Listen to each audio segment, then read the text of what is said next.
नमस्कार दोस्तों, मैं विनोद सेन आपका दोस्त। आज की इस वीडियो में अपने नेटवर्क मार्केटिंग के एक्सपीरियंस से कुछ चीजें आपके साथ शेयर करना चाहता हूँ ड्रीम के ऊपर, कि कैसे लोगों के पास ड्रीम होता है, ट्रेडिंग भी अटेंड करते हैं और अपना ड्रीम भी लिखते हैं, फिर भी क्यों पूरा नहीं हो पाता। कुछ 3 कारण हैं, जिस 3 कारण पे आप हम काम करेंगे तो उसमें आराम से अपना ड्रीम पूरा कर सकते हैं। तो चलते हैं उस 3 कारण की ओर। सपने तो है पर वो पूरा क्यों नहीं हो रहा है। जितनी बार ट्रेडिंग में जाते हैं हर बार नया ड्रीम, हर बार कुछ ना कुछ नया अपडेट लेकर के आते हैं, फिर भी क्यों पूरा नहीं हो पा रहा है। इसके 3 कारण हैं। आज इस वीडियो में उस 3 कारण पे बात करेंगे कि क्यों लोगों के नेटवर्क मार्केटिंग में आने के बाद, ट्रेडिंग में जाने के बाद, ड्रीम लिखने के बाद भी पूरा क्यों नहीं हो रहा है। ये तीनों कारण पे ध्यान देंगे तो आराम से, आसानी से आपका सपना पूरा हो सकता है। तो 3 कारण पे बात करते हैं। नंबर 1, पहला कारण, ड्रीम इमोशनल नहीं होते। जी हाँ, इमोशनल ड्रीम नहीं होता लोगों के पास। ड्रीम तो होता है बट उसमें इमोशनल अटैच नहीं होता। जैसे कि बात किया जाए, आपका थॉट एक कार है और आपका जो इमोशन है वो फ्यूल है। जिस प्रकार से कार पे अगर फ्यूल डालेंगे तो आपको ही पता है वो कार नहीं चलेगा। ठीक इसी प्रकार से आपके पास विचार जो भी आया है वो इमोशनल नहीं रहेगा तो आपके विचारों में काम भी नहीं होगा। आपका ड्रीम अगर इमोशनल ड्रीम होगा तो ही आप उस काम को करने के लिए मेहनत भी करोगे। जैसे कि दशरथ मान जी को देख सकते हो, उसने पहाड़ तोड़ा क्यों? इमोशनली के कारण से। जो ड्रीम था इमोशनल ड्रीम था, इस कारण से सिर्फ छीनी और हथौड़ी लेकर के उन्होंने पहाड़ तोड़ा। तो जिस प्रकार से दोस्तों आपके पास भी अगर इमोशनल ड्रीम होगा तो आप भी अपने ड्रीम को किसी भी हद तक जाके उसको पूरा करने के लिए मेहनत करेंगे।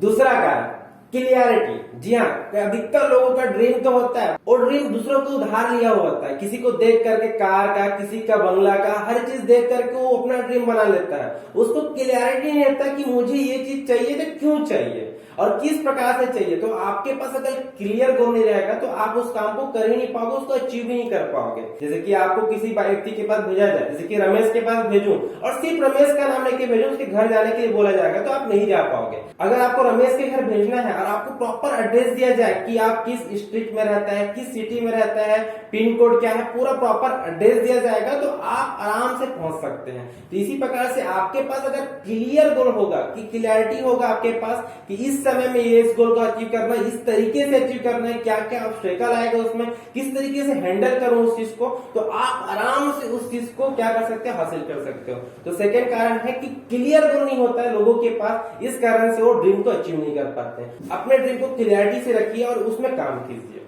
तीसरा कारण, अपने ड्रीम के पूरा ना होने का डर। जी हाँ, लोगों के अंदर ड्रीम तो बना लेते हैं बट उसे पूरा ना करने का डर ही नहीं होता, क्योंकि डर ही बहुत अच्छी चीज होती है हमारी लाइफ के लिए। आप देखते हो कि डर ही होता है जो आपको एक्सीडेंट होने से बचाते हैं। अगर आपके अंदर डर नहीं है किसी चीज को लेकर के, सोचो मार्केट में अगर जाते कार चला रहे हो, डर ही नहीं है तो क्या एक्सीडेंट होगा कि नहीं होगा? अवश्य होगा, क्योंकि सिंपल सी बात है, आपके अंदर उसकी डर नहीं है। मार्केट में बहुत सारे लोग, जितने भी लोग जॉब करते हैं, अधिकतर लोग सैलरी के लिए जॉब नहीं करते, डर में करते हैं कि अगर मेरा पैसा नहीं आएगा तो मेरा घर कैसे चलेगा, स्कूल का फीस है वो कैसे पटेगा, ईएमआई कैसे पटेगी। ये सब डर उसको काम करा रहा है। कोई जॉब से प्यार नहीं करता, कोई जॉब को एकदम इंटरेस्ट नहीं करता, एक डर ही है जो उसको काम करा रहा है। उसी प्रकार से आपके पास अगर ड्रीम पूरा नहीं होता, उसके पीछे का अगर डर आपके पास है तो ऑटोमेटिकली वो काम होगा और आराम से कुछ टाइम बाद आप जो चीज सोचे हो, जिस भी चीज में आप काम कर रहे हो, आप इससे पूरा हो सकता है। तो इस तीनों कारण पे ध्यान दीजिए। पहला, आपका इमोशनल ड्रीम होना चाहिए। सेकेंड, आपके पास क्लियरिटी होना चाहिए उस ड्रीम को लेकर के, क्या क्या चीज करूं, किस तरीके से करना है बोल के। प्रॉपर तरीके से क्लियर हो गए तो उसको अचीव कर सकते हैं। तीसरा सबसे इंपॉर्टेंट चीज, उस ड्रीम के ना होने पे आपको डर होना चाहिए कि ये नहीं होगा तो मेरे साथ क्या हो सकता है, मेरी लाइफ में क्या हो सकता है। ये तीनों कारण पे काम कीजिए और आगे बढ़िए। All the best.